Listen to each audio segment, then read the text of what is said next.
Good afternoon बेटा। Last time बेटा हमने किया था बॉडी फ्लूइड एंड सर्कुलेशन में डिजीजेस कर ली थी बेटा हमने कंप्लीट। नेक्स्ट देखो कुछ इंपॉर्टेंट पॉइंट्स हैं आपकी बुक में। तो देखो first point, ischaemia, inadequate flow of blood to a part of heart caused by obstruction. Obstruction मतलब रुकावट, रुकावट की वजह से हार्ट को प्रॉपर ब्लड नहीं मिल पा रहा है। ठीक है, अच्छा नेक्स्ट, विलियम हार्वे, साइंटिस्ट का नाम है, इंपॉर्टेंट है, विलियम हार्वे। ठीक है, William Harvey was the first to say that, इन्होंने सबसे पहले बताया कि blood circulates in the body, body के अंदर ब्लड सर्कुलेट करता है। ठीक है, नेक्स्ट टैकीकार्डिया, नेक्स्ट टर्म है टैकीकार्डिया, ये भी इंपॉर्टेंट टर्म है, एंड सर्कल कर लो, ऑब्जेक्टिव में क्वेश्चन आ सकता है आपको। If heart beat rapidly, heart बहुत फास्टली बीट कर रहा है तो उसको बोलेंगे टैकीकार्डिया। ठीक है, देन ब्रेडीकार्डिया, अगर हार्ट बीट कर रहा है स्लोली तो ब्रेडीकार्डिया। नेक्स्ट एंजियोप्लास्टी, एंजियोप्लास्टी ये आपने नाम सुना होगा, एंजियोप्लास्टी। अच्छा, ये एक टेक्निक है to remove the, and circle, atherosclerotic plaque, atherosclerotic plaque. याद है अब ये क्या था, कल हमने पढ़ा था कि जो आर्टरी है उसका जो इनर लेयर है वहाँ पे इस तरह से डेपोजिशन हो जाती है कुछ मटेरियल्स की, जिसको हमने क्या बोला था, प्लेग बोल दिया था। और इससे क्या होगा, ब्लड प्रेशर बहुत बढ़ जाएगा। ठीक है, ब्लड प्रॉपरली मूव नहीं कर पाएगा। ठीक है, तो एंजियोप्लास्टी में क्या किया जाता है, इस प्लेग को, ये जो प्लेग बना ना, इस प्लेग को रिमूव किया जाता है ताकि ब्लड इजीली यहाँ पे फ्लो कर पाए।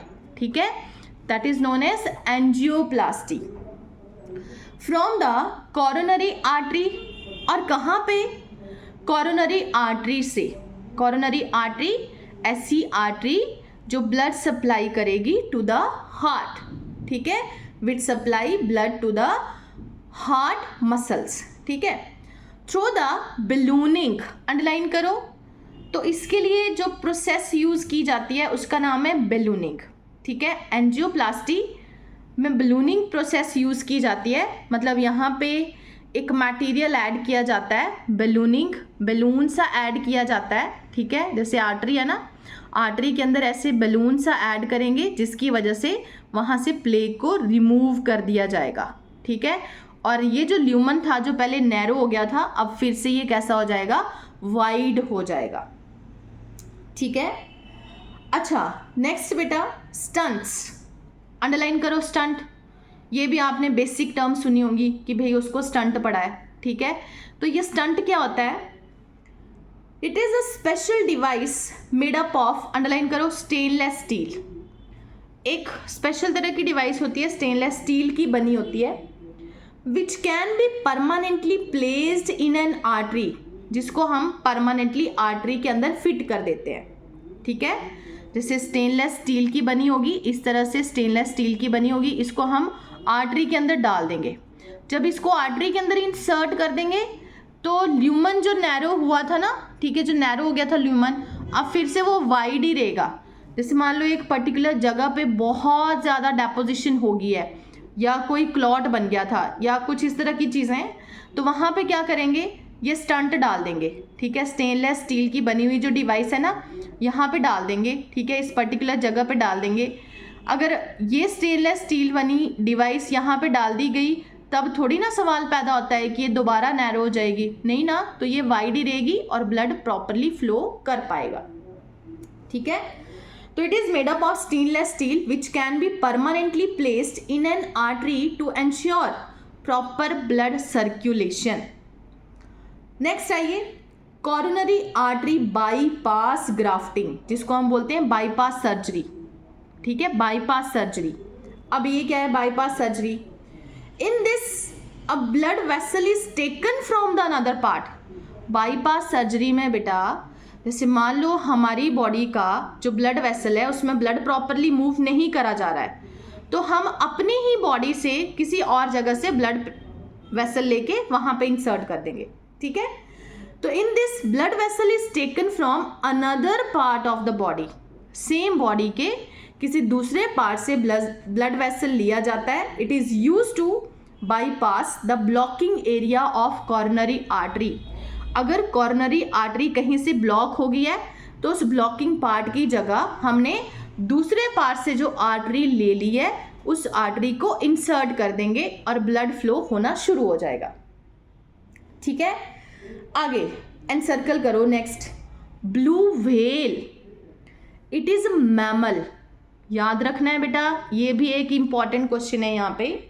व्हेल जो है ना बेटा, ये मछली नहीं है, इट इज़ नॉट फिश, ठीक है। ये क्या है? It is a type of mammal, ठीक है, मैमल है, एनिमल्स में मैमिलिया क्लास में आती है ये। तो blue whale has the largest heart, सबसे बड़ा हार्ट ब्लू व्हेल के पास है, लार्जेस्ट मैमल है ना ये। अच्छा, लार्जेस्ट वेन को हमने क्या बोला?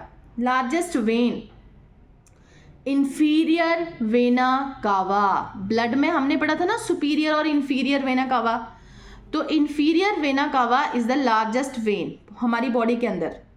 और लार्जेस्ट आर्टरी, ये भी एनसर्कल करो, ऑब्जेक्टिव के लिए इंपॉर्टेंट क्वेश्चन है, it is aorta. Largest artery is the aorta. A person feel sleepy, next point है, a person feel sleepy after a heavy meal. ये आपने खुद ऑब्जर्व किया है। देखो, जब हम खाना खाते हैं ना, उसके बाद थोड़े टाइम के बाद हम एकदम से बहुत नींद फील करते हैं, बस अब कोई सुला दे, ठीक है। तो a person feel sleepy after a heavy meal because, तो ऐसा क्यों होता है, नींद क्यों आती है खाना खाने के बाद? Because more blood is directed toward alimentary canal, क्योंकि उस टाइम पे एलिमेंट्री कैनाल की तरफ ज़्यादा ब्लड चला गया है and is use and less blood toward the brain. Brain की तरफ कम ब्लड है, ज़्यादा ब्लड किसकी तरफ है? एलिमेंट्री कैनाल की तरफ, ठीक है। क्यों एलिमेंट्री कैनाल की तरफ ज़्यादा ब्लड चला गया? क्योंकि अब वहाँ पे क्या होनी है? डाइजेशन ऑफ फूड होनी है, ठीक है।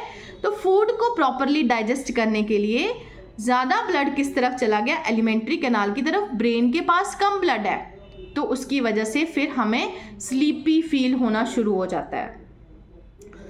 एंजियोग्राफी,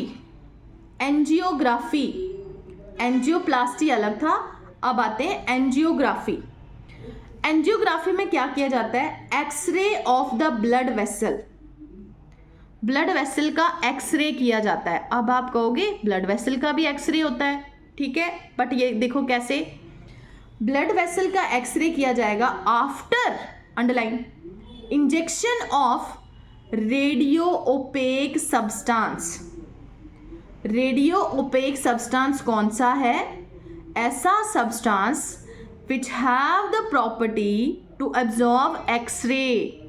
ऐसे substances which have the property to absorb X ray, उनको बोलेंगे रेडियो ओपेक सब्सटेंस।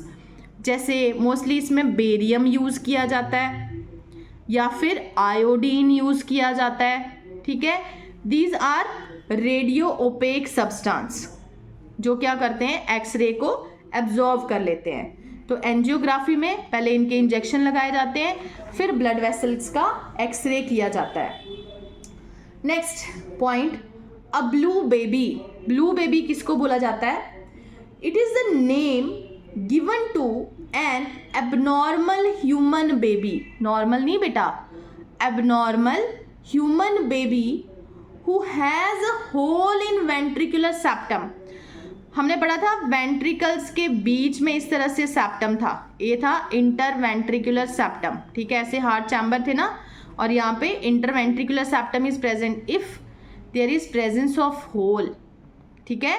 अगर इंटरवेंट्रिकुलर सेप्टम में कोई होल होगा तो इस बेबी को हम नॉर्मल बेबी नहीं बोलेंगे, इसको हम बोलेंगे ब्लू बेबी, ठीक है। ब्लू बेबी, और इस पर्टिकुलर डिजीज को हम बोलते हैं blue baby syndrome. This is known as blue baby syndrome.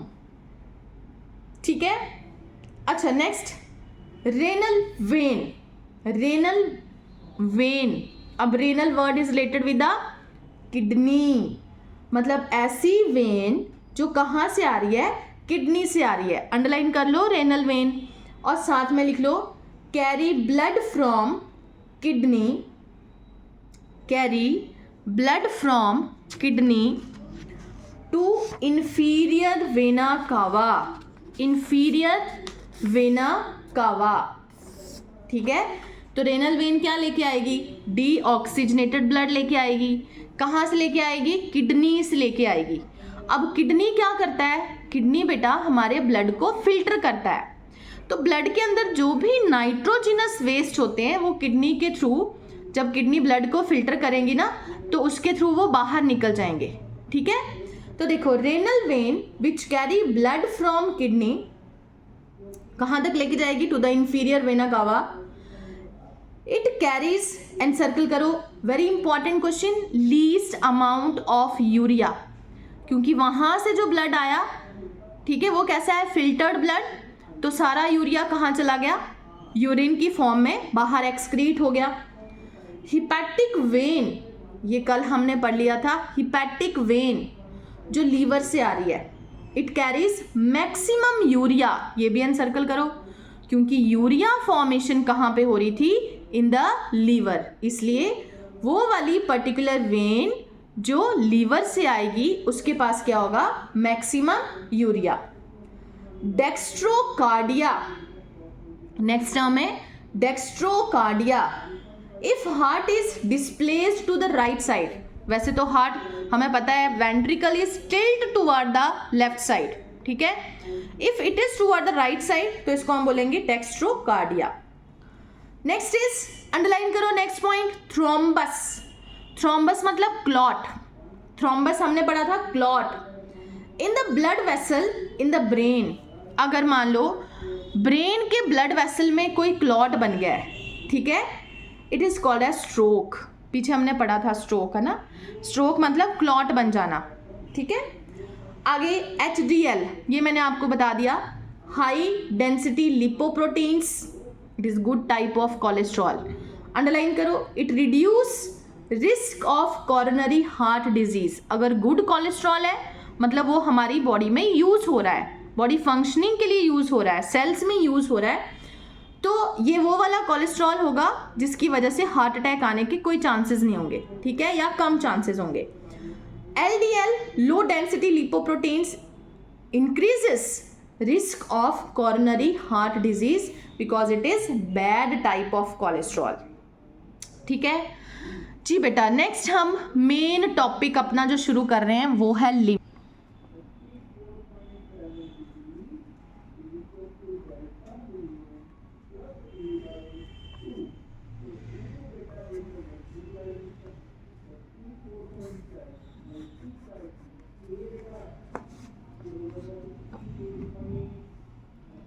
ठीक है, तो देखिए lymph, it is also called as tissue fluid.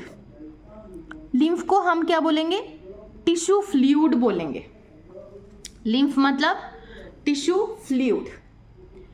As blood passes through the capillaries, blood passes through the capillaries, ये तो पता है ना, ब्लड मूव करता है in the capillaries, in the tissue.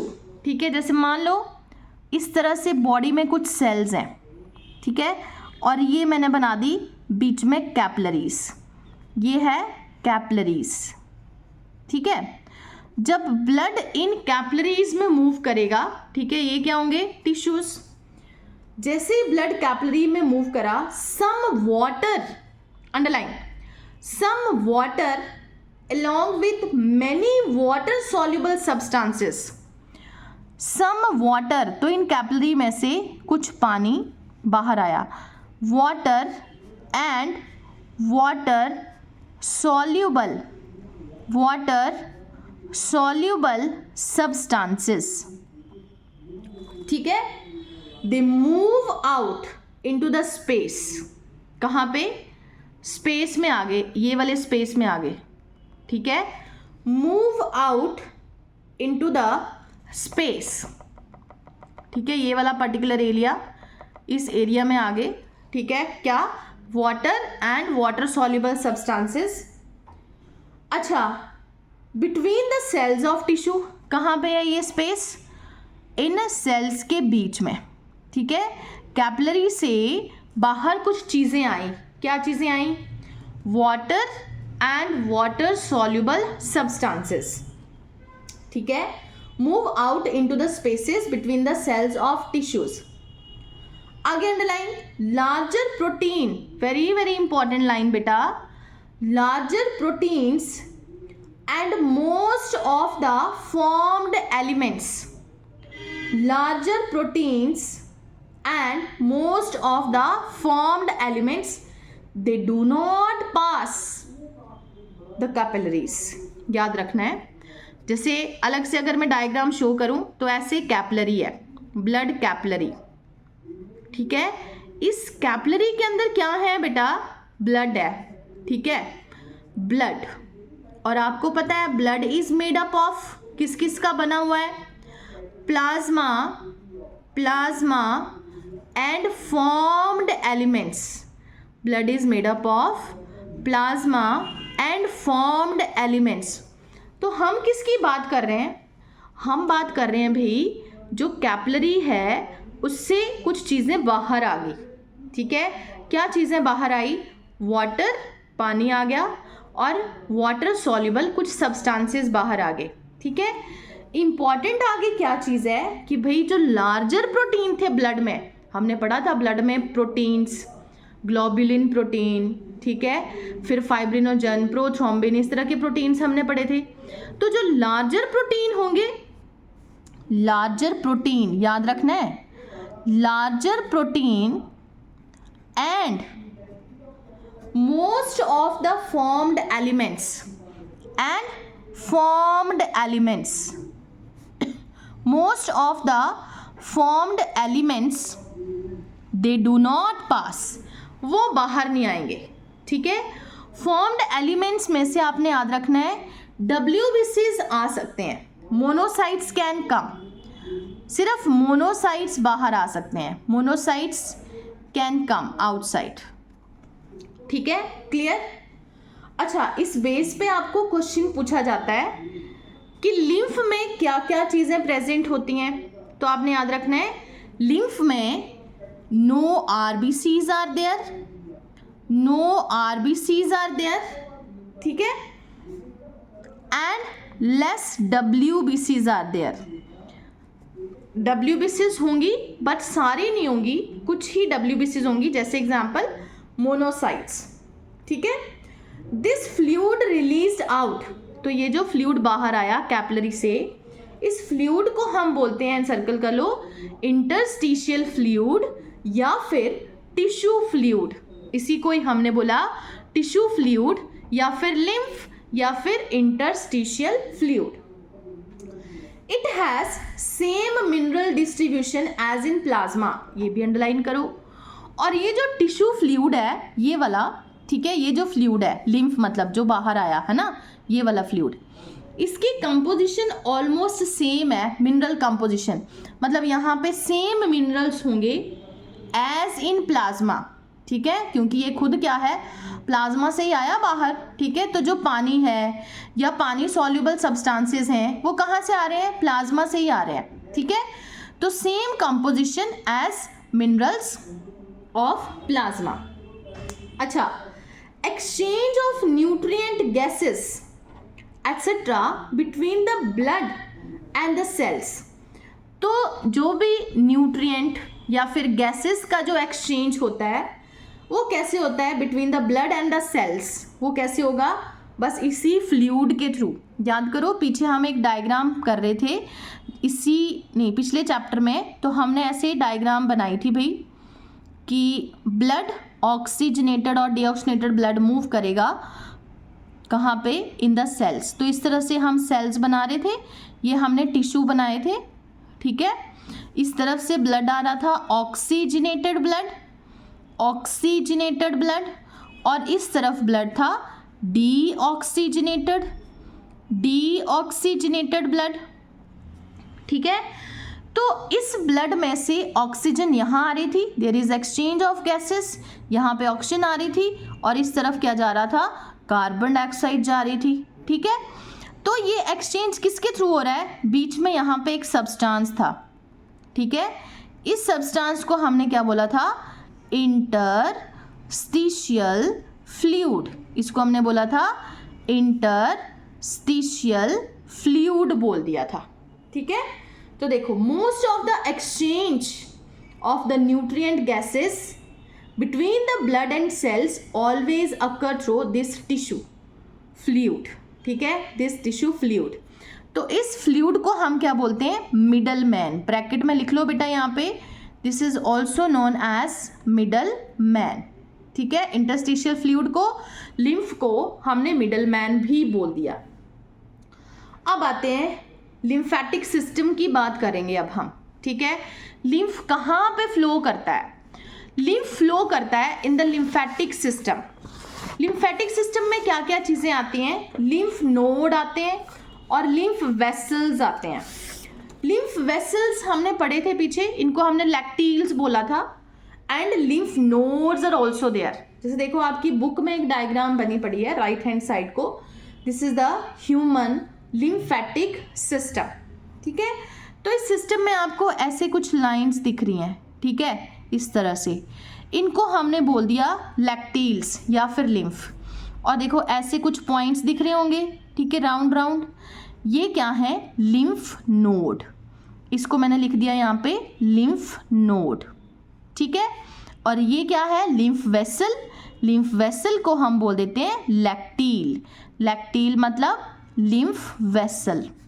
Means अगर आपसे पूछा जाए क्वेश्चन कि लिम्फेटिक सिस्टम में क्या क्या चीज़ें होंगी, तो बेटा उसमें क्या होंगे? लिम्फ नोड होंगे और लिम्फ वेसल्स होंगे, मतलब लैक्टील्स।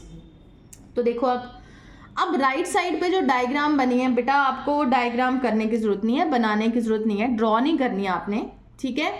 बस आपने यहाँ पे दो चीज़ें याद रखनी है, ठीक है। वो दो चीज़ें एनसर्कल कर लो बस। एक राइट साइड पे आपको लेबलिंग मिलेगी थोरेसिक डक्ट, ठीक है। जो एक थोड़ी डार्क लाइन ड्रॉ करी हुई है ना बीच में, उसकी लेबलिंग देखो थोरेसिक डक्ट। इसको एनसर्कल कर लो और इसके साथ लिख लो large lymph vessel. Left side पे जो लार्ज लिम्फ वेसल होता है, सबसे बड़ा लिम्फ वेसल होता है, उसका नाम है थोरेसिक डक्ट। थोरेसिक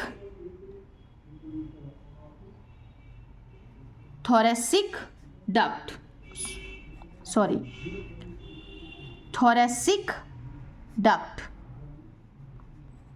ठीक है। अच्छा, अब देखो लेफ्ट साइड पे एक और लेबलिंग आपको मिलेगी, राइट लिम्फेटिक डक्ट। ऊपर वाली साइड है, लेफ्ट राइट साइड पे ऊपर की तरफ राइट लिम्फेटिक डक्ट, ठीक है। देखो मिल गई, एनसर्कल कर लो उसको भी। It is also large lymph vessel, right lymphatic duct, ठीक है। राइट और लेफ्ट साइड में कंफ्यूज नहीं होना। ह्यूमन बॉडी के अकॉर्डिंगली हम राइट और लेफ्ट लेंगे। यहाँ पे आपकी बुक में जो मेरी लेफ्ट साइड है वो क्या आएगी? Right side. जो मेरी राइट साइड है वो क्या होगी? लेफ्ट साइड, ठीक है। तो देखो लेफ्ट साइड पे एक डक्ट है जिसका नाम है थोरेसिक डक्ट, और राइट साइड पे एक डक्ट है जिसका नाम है राइट लिम्फेटिक डक्ट, ठीक है। अच्छा आगे नेक्स्ट, लिम्फेटिक कैपिलरीज। जैसे लिम्फ वेसल्स है ना, उनकी भी स्मॉल यूनिट्स होती हैं जिनको हम बोलते हैं lymphatic capillaries. These lie close to the blood capillaries. Blood capillary के पास ही लिम्फेटिक कैपिलरीज प्रेजेंट होती हैं, बट दीज एंड ब्लाइंडली, मतलब वो ओपन नहीं होंगी, वो ऐसे ब्लाइंडली एंड हो जाती हैं, ठीक है। द इंटरस्टिशियल फ्लूइड मतलब tissue fluid enter these capillaries, interstitial fluid that is tissue fluid वो कहाँ एंटर करेगा, इन कैपिलरीज में एंटर करेगा, because these are lymph capillaries. This fluid is called as lymph, और ये फ्लूइड क्या है, लिम्फ है। ठीक है, और आपको याद रखना है लिम्फ कैसा होगा, it is colourless fluid. Colourless fluid है जिसमें सिर्फ special type of lymphocytes present है, और अगर लिम्फोसाइट्स प्रेजेंट होंगे मतलब they are responsible for immune response of the body. ठीक है, मतलब ये जो लिम्फेटिक सिस्टम है ना, ये हमारी बॉडी को एक इम्यून रिस्पॉन्स प्रोड्यूस करेगा, हमारी बॉडी को इम्यूनिटी प्रोवाइड करेगा। ठीक है, अच्छा अब आते हैं लिम्फेटिक वेसल्स। जैसे मैंने यहाँ पे बनाए, ये है लिम्फेटिक वेसल्स। ठीक है, lymphatic vessels, these are known as lacteals. Lymphatic capillaries unite to form, जब लिम्फेटिक कैपिलरीज आपस में मिलती हैं ना तो वो क्या बना देती हैं, लिम्फेटिक वेसल्स बना देते हैं, लार्ज लिम्फेटिक वेसल्स। तो लार्ज लिम्फेटिक वेसल्स के हमने दो एग्जाम्पल यहाँ पे लिख लिए थे, एक हमने लिखा था थोरेसिक डक्ट, दूसरा हमने लिखा राइट लिम्फेटिक डक्ट। ठीक है, ये क्या है, large lymphatic vessels. The lymphatic vessels have numerous valves.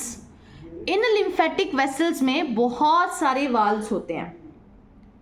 Next lymph node. Lymph node जैसे हमने यहाँ पे बनाया, पहले तो बेटा इसका फंक्शन लिख लो, लिम्फ नोड का ब्रैकेट में लिख लो फंक्शन।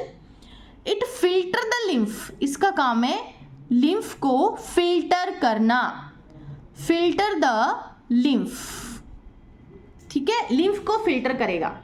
फिल्टर करने का मतलब क्या हुआ बेटा, अगर लिम्फ में किसी तरह के कोई डिजीज कॉजिंग ऑर्गेनिजम्स प्रेजेंट होते हैं तो वो यहाँ पे ट्रैप हो जाते हैं, लिम्फ नोड में आके ट्रैप हो जाएंगे। ठीक है, तो देखो लिम्फ नोड इंपॉर्टेंट है। Here B and T lymphocyte proliferate.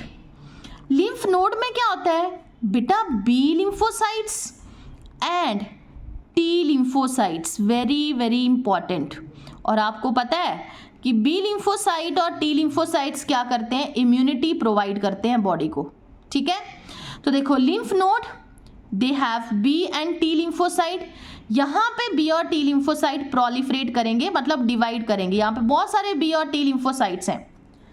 अच्छा, बी लिम्फोसाइट प्रोड्यूस एंटीबॉडीज।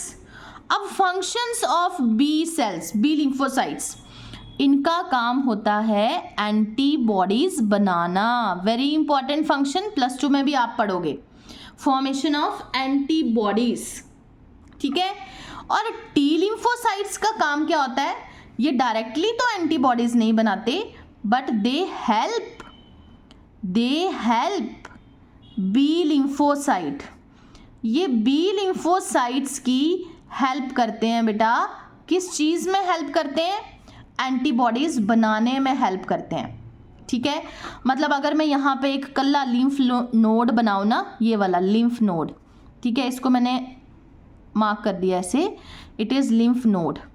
तो इस लिम्फ नोड के अंदर यहाँ पे कुछ सेल्स हैं, बी एंड टी सेल्स। ठीक है, अब देखो ये है लिम्फ वेसल, ये क्या करेगा, लिम्फ वेसल में से जो लिम्फ आएगा ना उसको यहाँ पे फिल्टर कर लेगा। आगे लिम्फ वेसल फिर से लिम्फ को लेके जा रहा है।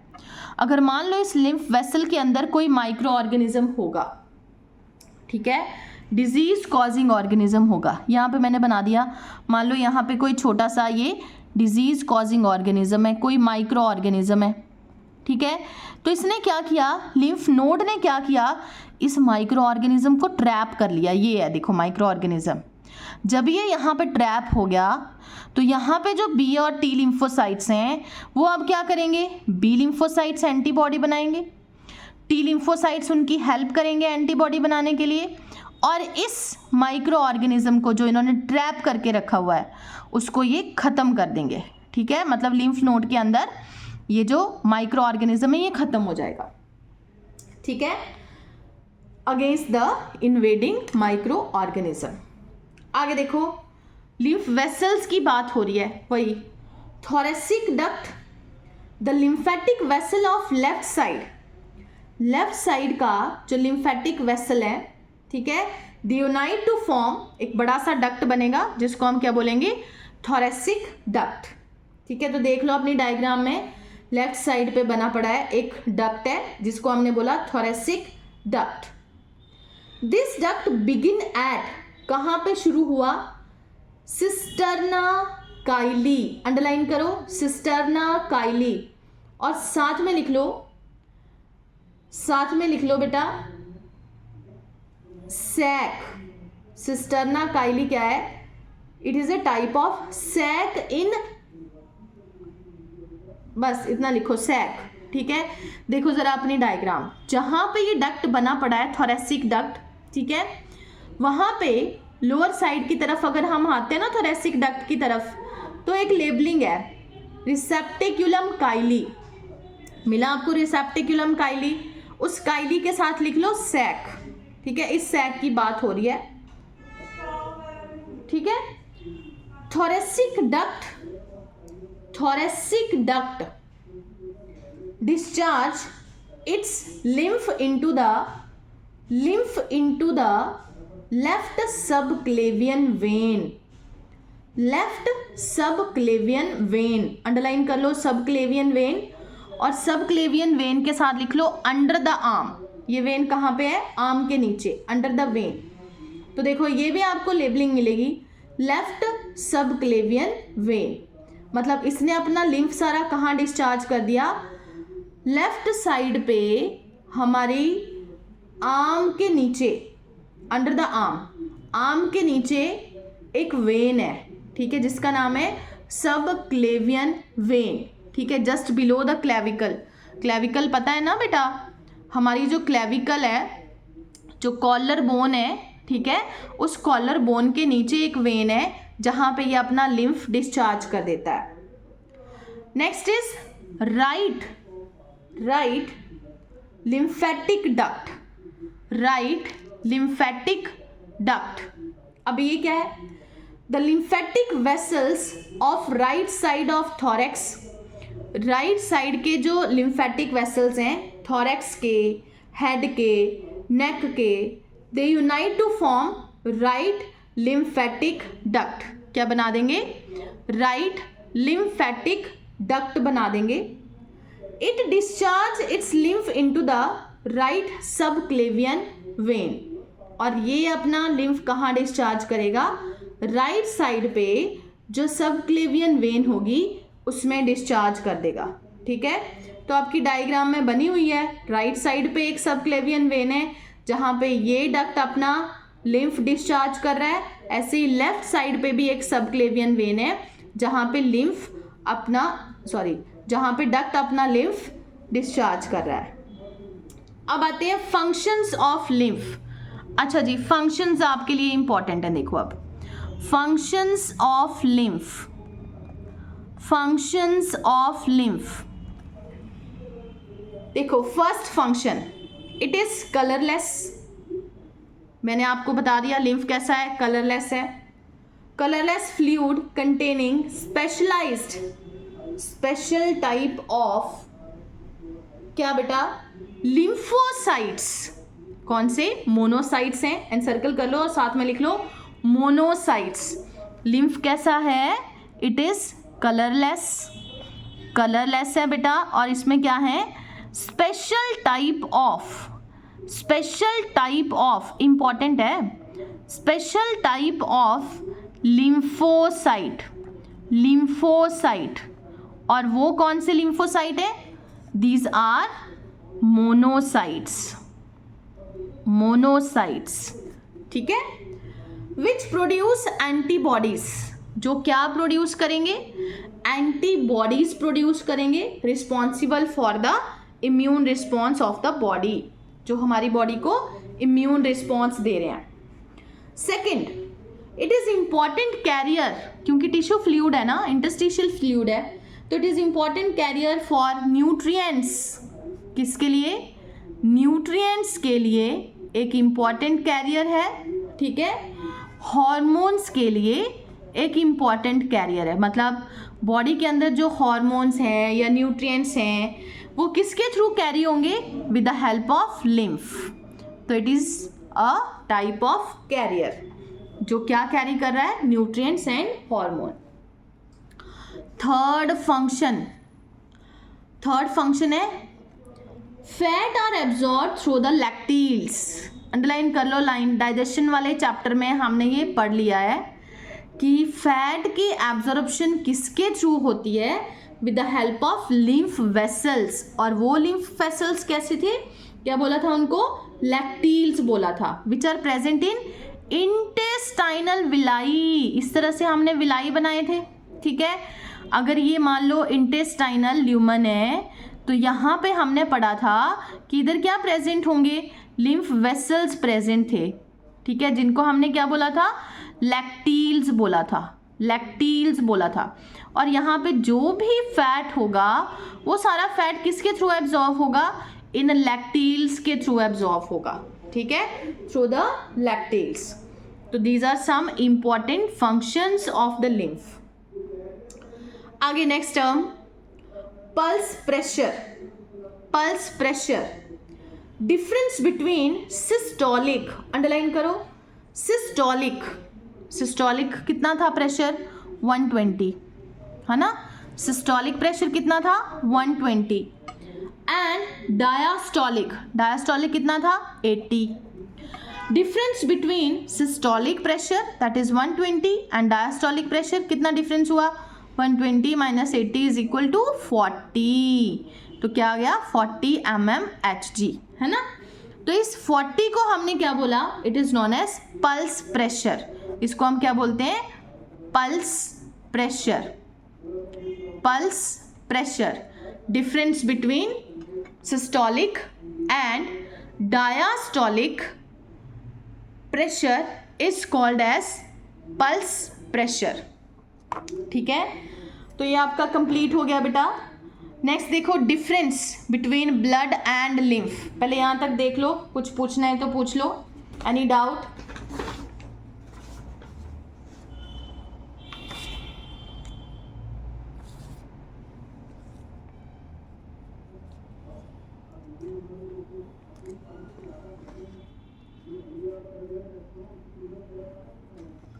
ठीक है, डिफरेंस देखो between blood and lymph. First blood, it is red in colour, very easy difference. Lymph, it is colourless. ब्लड कैसा है?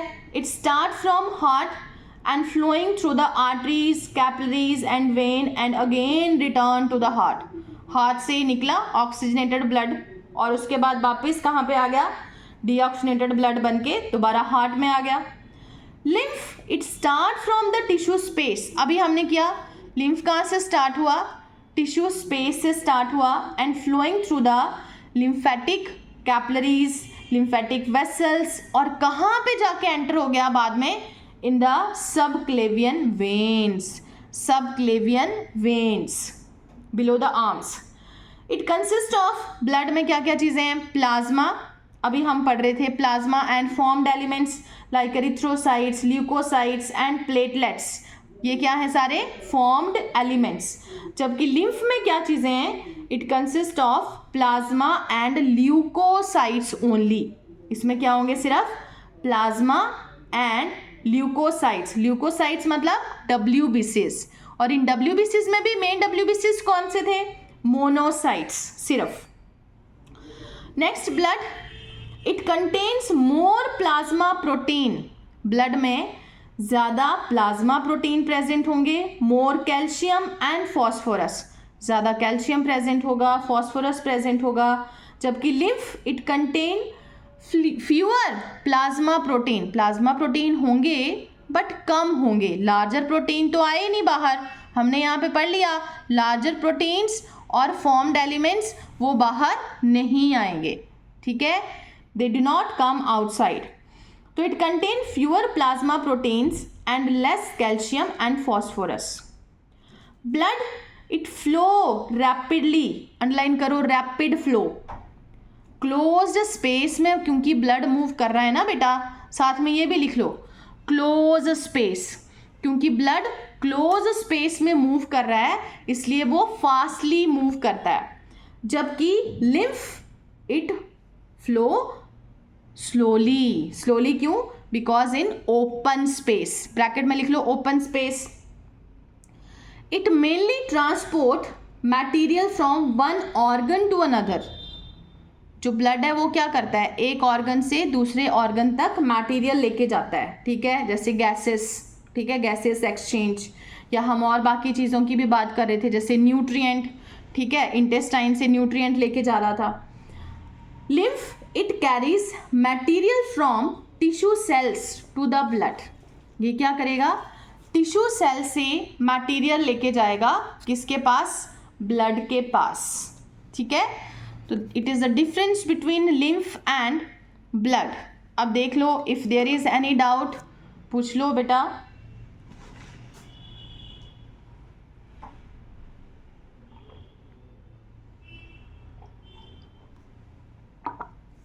चैप्टर हमारा खत्म हो गया, नेक्स्ट हम शुरू करेंगे new chapter.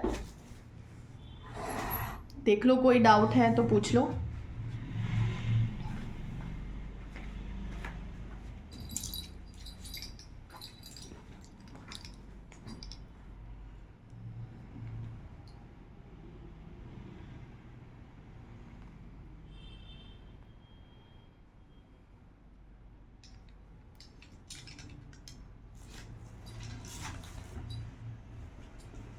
No doubt? Okay then. Bye beta. Thank you.